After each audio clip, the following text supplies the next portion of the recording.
So hello friends, welcome to the next video.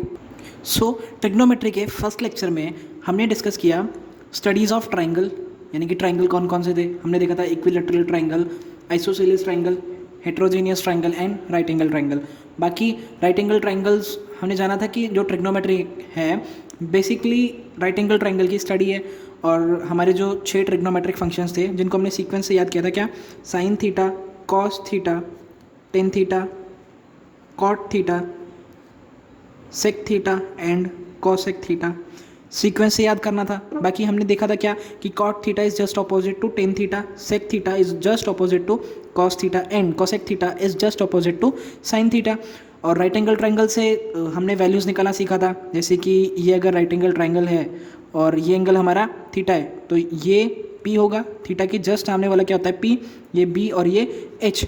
Trick क्या थी कि पाकिस्तान भूखा पैसा, हिंदुस्तान हरा भरा, ठीक है। ये साइन, ये कॉस और ये टेन, बाकी इनको अपोजिट करके रिलेशन से हम निकाल सकते थे, ठीक है। एक नई क्वेश्चंस की कैटेगरी है क्या कि जैसे कि मुझे बोला कि टेन थीटा आपको गिवन है, क्या टेन थीटा नहीं, आप टेन बी लो, tan B is what 3/4। Find other trigonometric values, ठीक है। कैसे करें अब, हमने क्या जाना था कि टेन थीटा क्या होता है किसी राइट एंगल ट्राइंगल में, P/B। ये देखिए P/B इज टेन थीटा, यानी कि परपेंडिकुलर और ये बेस, परपेंडिकुलर बाय बेस की वैल्यू क्या होगी टेन थीटा के इक्वल। अब मैंने एक राइट एंगल ट्राइंगल मान लिया, मैंने इसको नाम भी दे दिया ABC, कुछ भी दे दिया मैंने। अब एक चीज़, ten B is equal to 3/4 दिया है। राइट एंगल ट्राइंगल जिस पे 90 डिग्रीज का कोण होता है, इस पे आप कभी भी स्टडी नहीं करते, ये अलग रहता है। स्टडी होती है सिर्फ इन दोनों एंगल्स पे, इसको कभी भी आप कैलकुलेशंस में नहीं लाएंगे। ये 90 है, हमको इसकी कैलकुलेशन करने की ज़रूरत नहीं है, ठीक है। सो यानी कि ये इस तरीके का ट्राइंगल तो नहीं बनेगा, मैंने कुछ इस तरीके का मान लिया, बस नेमिंग थोड़ी चेंज कर दी, क्या ए बी और सी। ए पे 90 डिग्री तो मान सकता हूँ मैं, तो टेन बी यानी कि ये एंगल बी हमारा। अब ये बी है तो ये पी, ये बी और ये एच। अब मुझे P/B की वैल्यू दी है 3/4, क्या दी है, मैं बोल सकता हूँ P/B की वैल्यू क्या दी है 3/4। क्या मैं ऐसा बोल सकता हूँ कि P की वैल्यू क्या 3, B की वैल्यू क्या 4। एक तरीके से बोल भी सकते हैं, नहीं बोल सकते। अगर आपको कैलकुलेशंस करनी है तो आप बोल सकते हो कि P की वैल्यू 3, B की वैल्यू 4, बोल सकते हो, आप बिल्कुल बोल सकते हो, लेकिन वास्तविकता में नहीं होता ऐसा। बिकॉज एक चीज़ 3/4 यहाँ लिखा हुआ है और इधर लिखा मैंने 6/8, इधर मैंने क्या लिखा 12/16। अब आप सोचिए ये और ये तीनों एक ही चीज़ हैं या अलग चीज़ हैं। ऑब्वियस सी बात है, 3/4, 2 3 6, 2 4 8, 4 3 12, 4 4 16, 3/4 3/4 3/4 सेम चीज़ है। इसको मैं इधर ये भी लिख सकता था 6/8, इसको मैं लिख सकता था 12/16, और भी कुछ बहुत कुछ लिख सकता था मैं। फिर तो आप यहाँ बोल रहे हो P की वैल्यू 3, इधर 4, फिर आप कल को बोलोगे इधर 6 इधर 8, तो आपको एग्जैक्टली नहीं पता कि क्या है।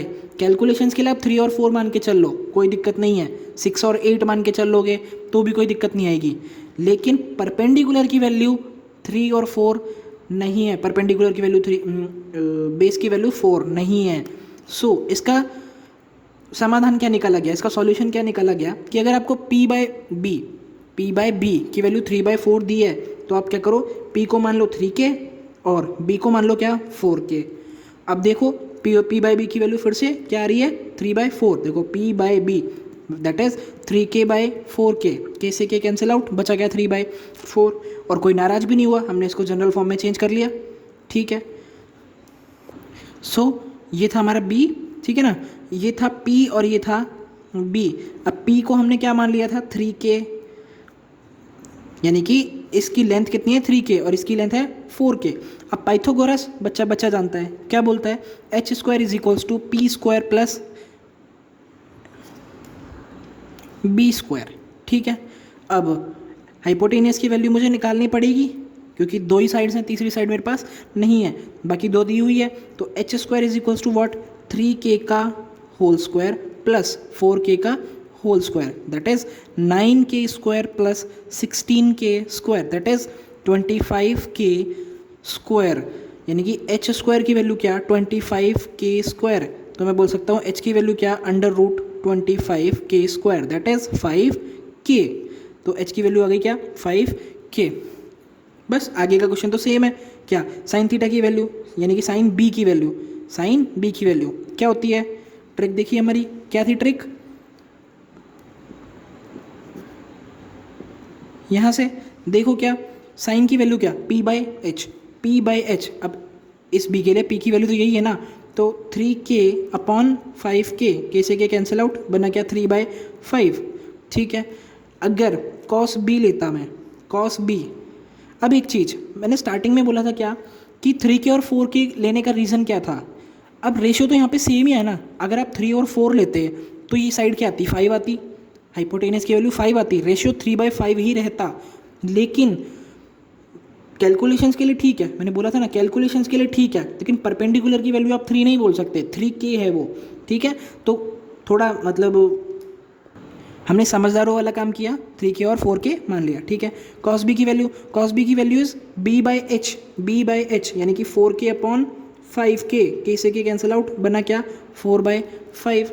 सिमिलरली 10b की वैल्यू क्या, 10b is p by b, यानी कि 3k by 4k, that is 3/4। अगर देखें क्या, cot b is what, just opposite to 10b, यानी कि 4/3। sec b is what, 5/4, just opposite to cos b, and cosec b is what, just opposite to sin b, यानी कि 5/3। सो इस video में इतना ही, मिलते हैं इसके नेक्स्ट वीडियो में, बाय।